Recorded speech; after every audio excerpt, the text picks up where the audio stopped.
welcome to the channel and thanks for joining me. A quick unboxing video today and a bit of a show and tell. I don't actually know what's in here at the moment. It's literally just arrived. I'm a little bit worried because it's rattling around a bit, or at least there's not much void fill in there, so hopefully it hasn't been shaken around too much, whatever it is. So first things first, we'll just open up the box and see what we got.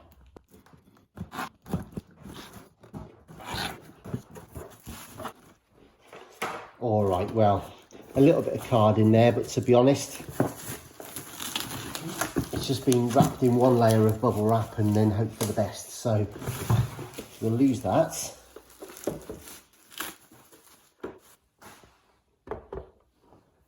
And here we go. Nice little Ferguson stereo radio cassette recorder. Now, specifically, the model number, as you'll see on the back there, is a 3T04. And very nice units, actually, not too bad at all. And I believe these are licensed from, I think these are JVC RC717s, or at least as near as, damn it. So, yeah, nice little bits of kit, to be fair. Very, very well made, nice and solid, and fairly well spec'd. I mean, they're of their time. I think these are very late 70s. So you've got your lovely little VU meters just there for your battery strength and also your radio tuning strength as well. You've got separate left and right volume controls just here and a master tone slider there. Then this is your switch there that selects between your stereo mode and indeed your mono and a wide level. So this is the one that kind of throws it as a faux stereo to give it extra depth and dimension. Then here you've got a 4-band radio wave switch, so long wave, medium and short, and then you've got your FM there as well. Now this particular one is missing the tuning knob. Part of the stalk is there, but it's missing the knob. However, the aerial is intact, the tip is present, and yep, it does extend and retract okay, so that's all good. The handle is pretty solid and the chrome work is pretty tidy, that's okay. And this one here has got the AC in and also has the DC 12 volts as well, and it's a negative earth, so or negative pin, so that will work nicely off a car adapter, a normal sort of fairly modern car battery, which is all pretty cool. And then you've got your external antenna just on the back as well. Now, the battery compartment is pretty crusty, you can see there. However, yes, there has been leakage. You can definitely see signs of battery leakage in there and rust, but the terminals themselves, I've seen a lot worse. Okay, one of them's fairly furred up, to be honest. However, the springs don't look too bad. So I've got some confidence that we'd be able to restore those, or at least repair the battery compartment. Although, to be fair, we're talking about, what's that, 8 batteries probably, 6 batteries.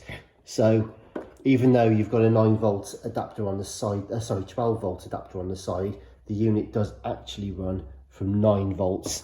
So there are 6 batteries in here and not 8. Right, okay, so what else do we know? Let's have a look. It's not in bad condition. I don't know. It's going to be a bit bothersome trying to turn the tuner there by hand, but the radio wire, the dial cord does actually connect to the marker, so that's good. And also the master switch is broken, so we need to repair that.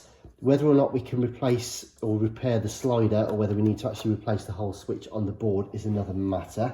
I think I do have a beaten up one of these somewhere else, actually, in the back of the yard, so we may be able to substitute some parts, but let's just see if it works first. So, oh, just quickly as well, while we're here, just show you the other sort of functions, if you like. You've got your microphone inputs, because you do have left and right stereo condenser mics either side there, of course, but you also got your remote controlled left and right mini jacks there. Also your 5-pin record and play for integration with other units, your beat cut switch just there, and you've got a 4-ohm external speaker out. So you could actually use this as quite a nice sort of centerpiece, as it were, for other parts of your system.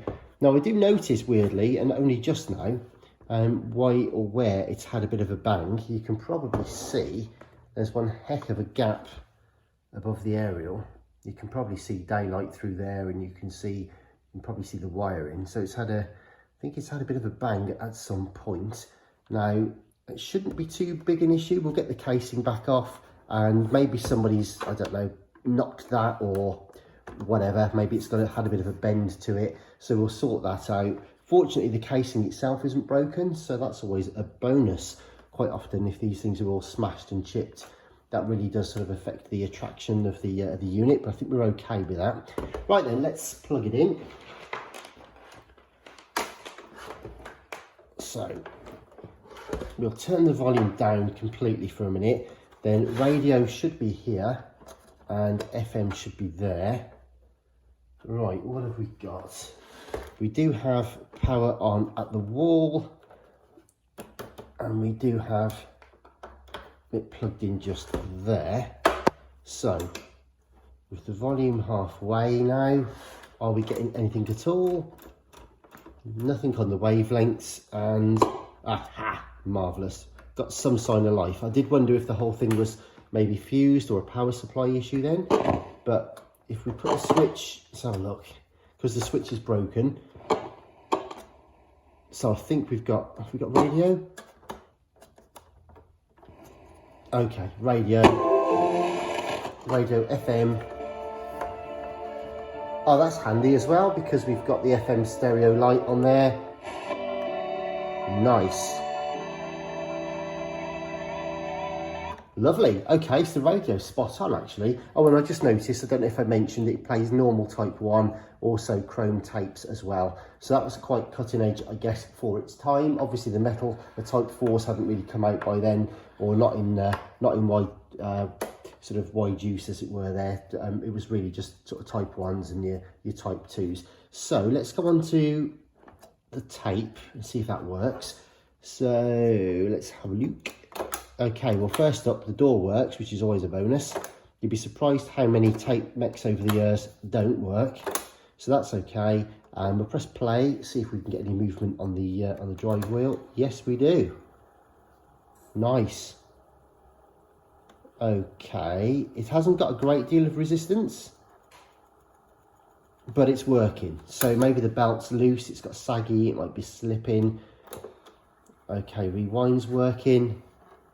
Quite strong actually, and let's have a look. Yeah, rewind and fast forward are working. Good. All right, so with that in mind, I'm just going to put a tape in now, see if it's got enough strength to pull the actual tape itself. Okay, good.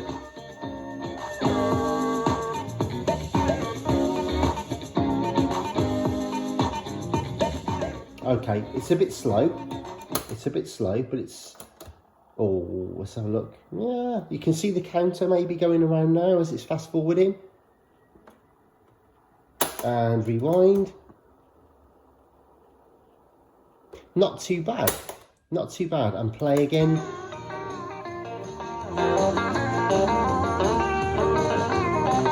Okay, so I think that's okay. You can hear the sirens going past. So... All right, good. So there was a good sweep on the tone control as well. So actually then, what can we say in summary is that it's in good condition by and large. It needs taking apart for a couple of reasons. One is that we need to reset or rebend this top panel to get that to fit properly again. We need to do something with this switch here. Now, interestingly, just on about this switch, I noticed that yeah, it's not actually the main part of the switch on the circuit that seems to be the issue. I think it's just needs some sort of actuator to attach, a bit like this other one just here. So we may get away with being able to fabricate a peg that looks like the original one that we can bond back into that just to activate that. Because if we go to tape again, sorry, just going to plug this back in 1 second. But there we go. Emphasizing D-race can. So there's your radio, there's your tape, there's your radio, there's your tape. So actually, good news, we don't have to desolder the whole switch from the board, because those switches do tend to be fairly complex, lots of different contacts for running the power to your different modes, your sleep, your radio, your tape, all that kind of stuff. So hopefully we can leave the circuit board alone. Right, so what we need to do then really is, as I say, crack it open, we'll give it a decent clean, we'll bend this top panel back into shape, sort whatever's going on with this switch, fabricate or replace the peg for that, get the mech out, give everything a good clean, we'll degrease and relube the mech, we'll check the condition of any idlers, the capstan, pinch roller, all the pulleys, we'll give all those a clean, put some new belts on there.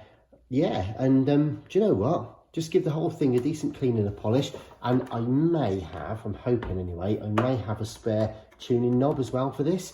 So I actually bought this, if I'm honest, as a bit of a basket case. I did think it could be quite a mess, but I think having got it here now, it's actually quite a nice unit when all said and done. So hopefully we'll be okay with that, and she should be good to go with a little bit of the usual TLC.